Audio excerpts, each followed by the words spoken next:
में रहते हैं, सभी गंगा जमनी तहजीब को लेकर चलते हैं।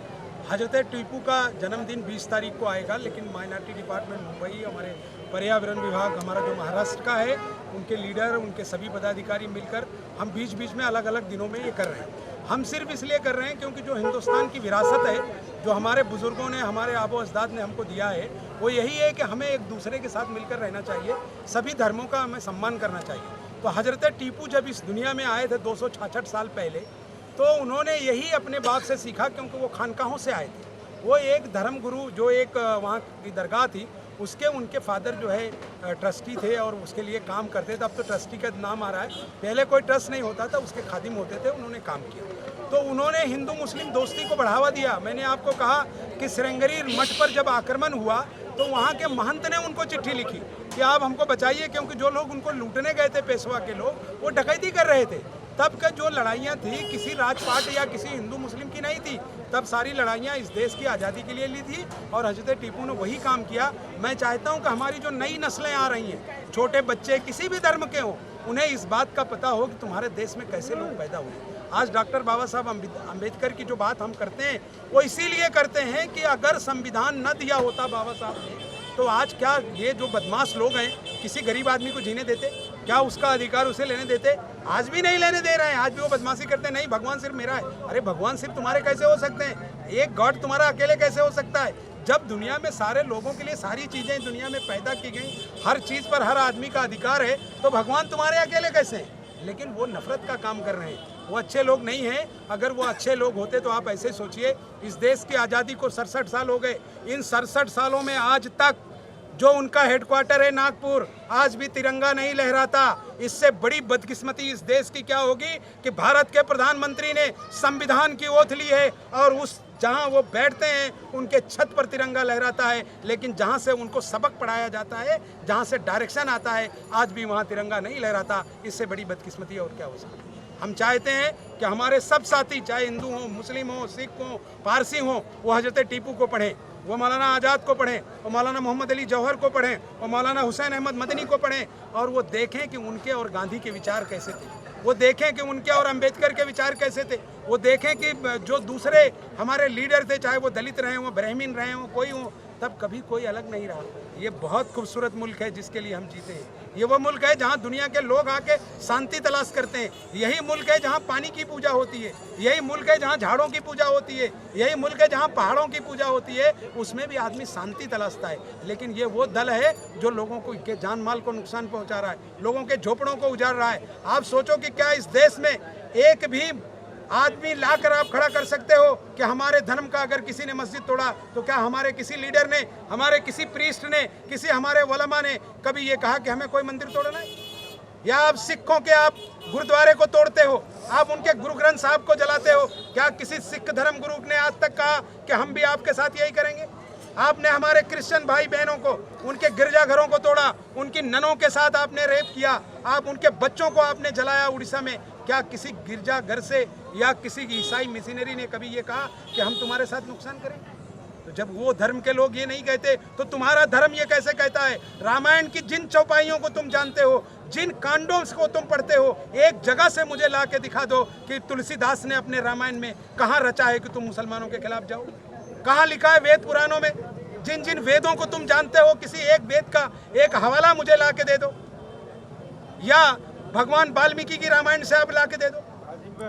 अगर इस देश के इतिहास को तुम नहीं जानते, तो अपने बाप दादों से पूछो कि ये हिंदू मुसलमानों का देश था। जब मुल्क आज़ाद हुआ कोई बटा हुआ नहीं था। तो इसलिए ये कार्यक्रम हम अपने दोस्तों के साथ, साथियों के साथ, अपने लीडरों के साथ मनाते हैं कि आप जानो कि सच्चाई क्या है।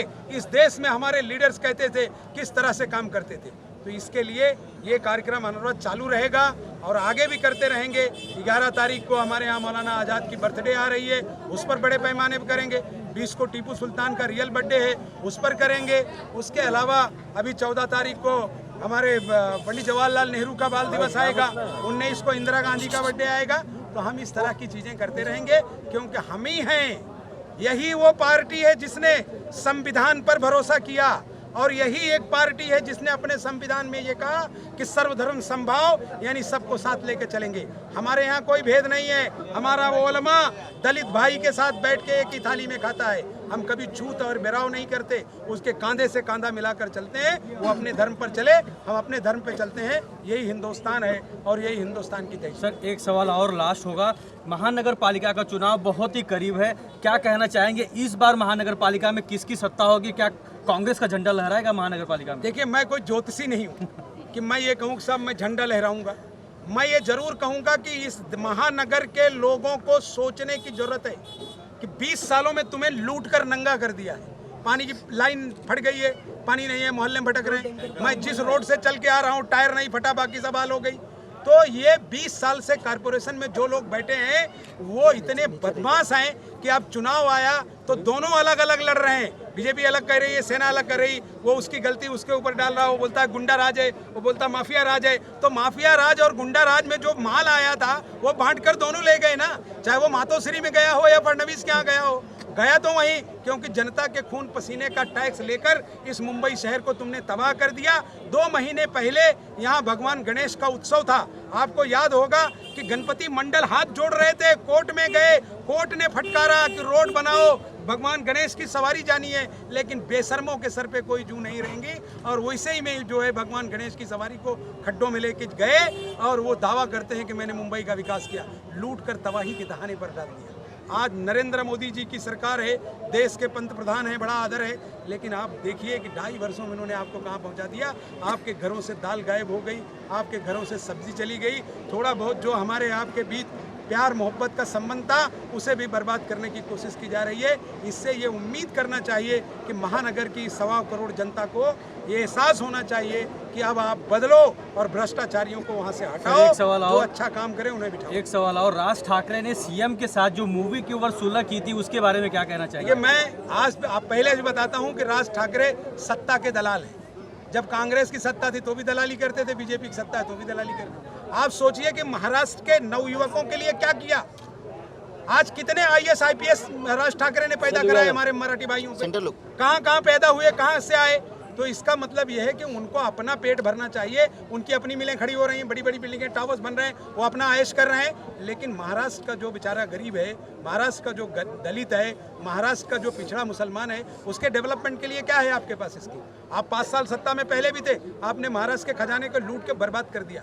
ये तो 5 साल में के बाद पहली बार महाराष्ट्र में अच्छी बारिश हो गई है कि कम से कम लोग पीने का पानी पा रहे हैं, वरना इन्होंने तो हालात देश में कर दिया है कि आदमी को मरने के लिए जगह नहीं मिलेगी।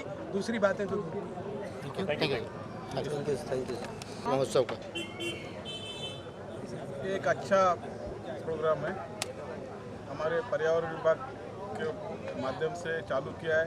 नजम भाई ने अभी बहुत टीपू सुल्तान जी के बारे में बहुत कुछ डिटेल सब पब्लिक को बताया। जिस पब्लिक को मालूम नहीं उनको सब छोटी छोटी चीज़ भी उन्होंने बता दी है। टीपू सुल्तान जी का जन्मदिन हर इंडिया में, पूरा इंडिया में उत्सव साजरा होना चाहिए और ये गवर्नमेंट ने साजरा करना जरूरी है। लेकिन ये दूसरा प्रोग्राम अलग अलग लेते हैं। सेंटर में रोल साहब अली जी, टीपू सुल्तान जन्म महोत्सव पहली बार यहाँ पे मनाया जा रहा है आपके द्वारा, क्या कहना चाहेंगे? सबसे पहले तो मैं सभी का आदर और सम्मान के साथ स्वागत करता हूँ जो हमारे बुलाने पे आए, और ख़ास करके निज़ाम भाई हमारे जो टाइम के बहुत पाबंद है और उन्होंने टीपू सुल्तान के बारे में जो लोगों को नहीं पता था वो हर एक चीज़ बारीकी से बताया, इस्लाम के बारे में बताया और कांग्रेस पार्टी क्या कर रही है उसके बारे में बताया, और कांग्रेस पार्टी नहीं रहने से क्या नुकसान हुआ वो बताया निज़ाम भाई ने। और हमारे मोरे साहब भी बैठे, उन्होंने बहुत कुछ कहा जो पर्यावरण के अध्यक्ष हैं महाराष्ट्र के। और जो आज जो कार्यक्रम आयोजित किया गया है टीपू सुल्तान, हज़रत टीपू सुल्तान के जन्म महोत्सव पे, उसको बहुत ही अच्छी तरीके से मनाया गया है और सभी धर्मों का सम्मान करते थे टीपू सुल्तान जी। जो कहते हैं ना कि टीपू सुल्तान जी ने कि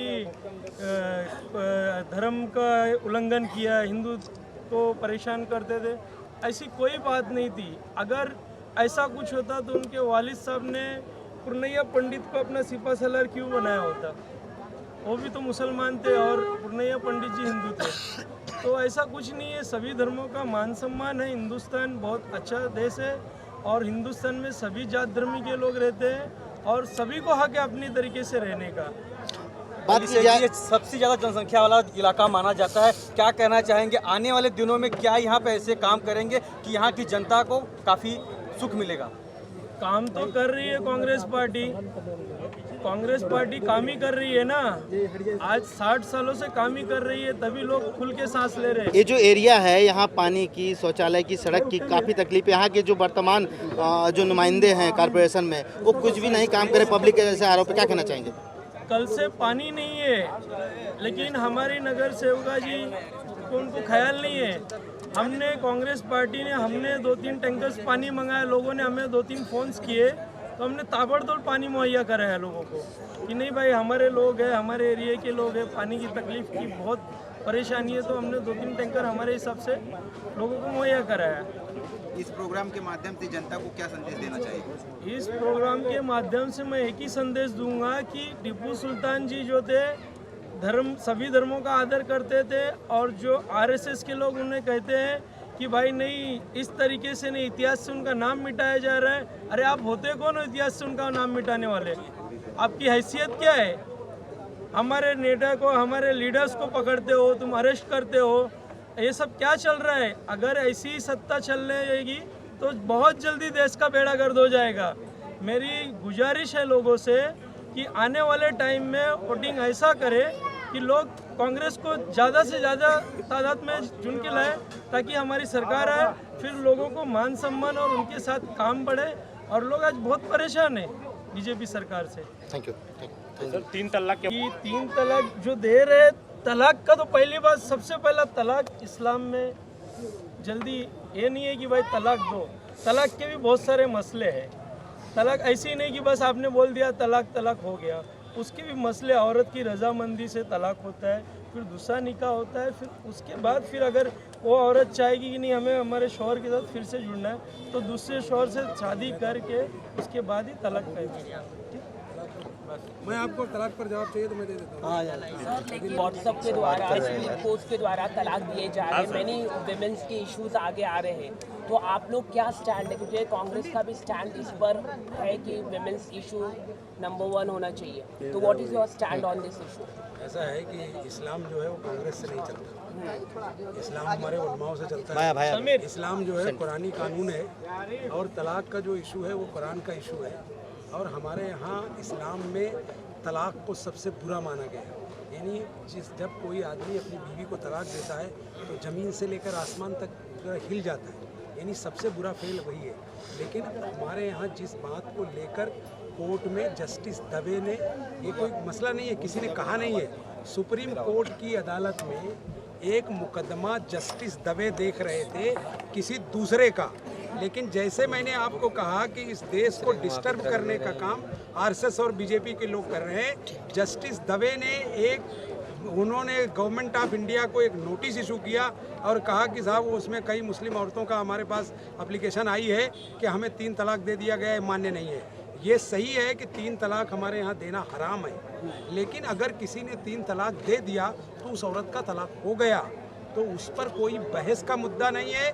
ये हमारे इस्लामी इशूज़ हैं, इसमें किसी राजनीतिक दल की हमें कोई मदद भी नहीं चाहिए, और हम किसी राजनीतिक दल के साथ नहीं खड़े हैं। उसके लिए हमारे उलमा, हमारे मदारिस सब मजबूती के साथ खड़े हैं, और हमारे मुफ्ती जो कुरान के जानने वाले हैं वो आपको बारीकी से समझा देंगे। सिर्फ हम इतना ही कहते हैं कि इस देश में मुस्लिम पर्सनल लॉ हमारी एक बॉडी है, जिसमें हमारे सभी मसलक के उलमा, चाहे बरेलवी हों, देवबंदी हों, शिया हों, वहाबी हों, देवबंदी हों या अहले हदीस हों, सारे उलमा इस राय में एक साथ हैं। और दारुल उलूम देवबंद से लेके हमारे सुन्नियों के सारे जो जितने दारुल उलूम हैं, सब इस मामले में एक हैं कि हमारे मामले में किसी सरकार को हुक्म देने की ताकत नहीं है, और ना हम उनके किसी बात को मानने के लिए तैयार हैं। लेकिन जो तो हम सब चाहते हैं जो नगर से जो टिकट बांटने वाले हैं, साये वाली भाई का हक है। ये देखो नेता हमारे आज तक कांग्रेस का यहाँ पे कोई मीटिंग नहीं हुआ सर, ये पहले टाइम यहाँ पे हुआ है। साये वाली के भाई का हक